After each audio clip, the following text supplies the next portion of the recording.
ખેરગામ તાલુકામાં શનિવારના સાંજથી જ પવનના ભારે સુસવાટા સાથે તેજ ગતિએ વરસાદ શરૂ થઈ ગયો હતો। સવારે 6 વાગ્યાથી 4 વાગ્યા સુધીમાં 10 કલાકમાં જ 5.44 ઇંચ જેટલો ભારે વરસાદ વરસ્યો હતો। બપોરે 12 વાગ્યા બાદ તો મેઘરાજા રુદ્ર સ્વરૂપ ધારણ કર્યું હોય તેમ વીજળીના કડાકા અને ભડાકા અને તેજ પવન સાથે 4 વાગ્યા સુધીના 4 કલાકમાં 4.8 ઇંચ જેટલો વરસાદ ખાબક્યો હતો। ખેરગામ વિસ્તારમાં ભારે વરસાદ ખાબકતા ખેતરો પણ તરબોળ થઈ જતા ડાંગરની રોપણી બાકી રહેલી રોપણીવાળા ખેડૂતો ડાંગરની રોપણીમાં જોતરાયા હતા।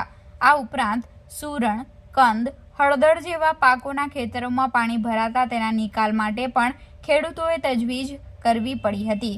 ઉપરવાસમાં પણ વરસાદને પગલે તાલુકામાંથી પસાર થતી તાન, માન અને ઔરંગા સહિતની લોકમાતાઓ બે કાંઠે વહેવા સાથે ઘોડાપુરની સ્થિતિ જોવા મળી હતી, જેના પગલે ખેરગામ તાલુકાના 13 જેટલા માર્ગો ઉપર લો લેવલ બ્રિજ પાણીમાં ગરકાવ થવા પામ્યા હતા।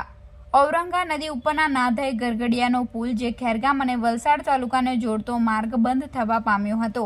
આ ઉપરાંત ખેરગામ તાલુકાના બહેજ, કૃતિ, ખડક અને ધરમપુર તાલુકાના ભાંભા ગામને જોડતો માર્ગ, ખેરગામ તાલુકાના ચીમનપાડા અને ધરમપુર તાલુકાના મરગમાળને જોડતો માર્ગ, ખેરગામ તાલુકાના પાટી અને ધરમપુર તાલુકાના ખટાણા માર્ગ, વાડ ટેકરી ફળિયા રોડ, વાડ કાવલા ખડકથી ખેરગામ કોલેજ રોડ, ખેરગામ બાવરી ફળિયાથી વૈરાગી ફળિયા માર્ગ, ખેરગામ પીઠા રોડ, ખેરગામ મિશન ફળિયાથી રૂઝવણી ડેબરપાડા, જામનપાડા રોડ, પાટી પટેલ ફળિયા રોડ, વાવ સવિતા ફળિયાથી પરબડિયા ફળિયા માર્ગ, આછવણી મંદિર ફળિયા માર્ગ, વાવથી જાડી ફળિયા વાંજરી ફળિયા માર્ગ ઉપરના લો લેવલ બ્રિજ પાણીમાં ગરકાવ થતા વાહન ચાલકોએ લાંબો ચકરાવો લઈ પોતાની મંજિલે પહોંચવાની નોબત આવી છે, જેના પગલે વાહન ચાલકે વધુ આર્થિક ભારણ વેઠવાની નોબત આવી હતી।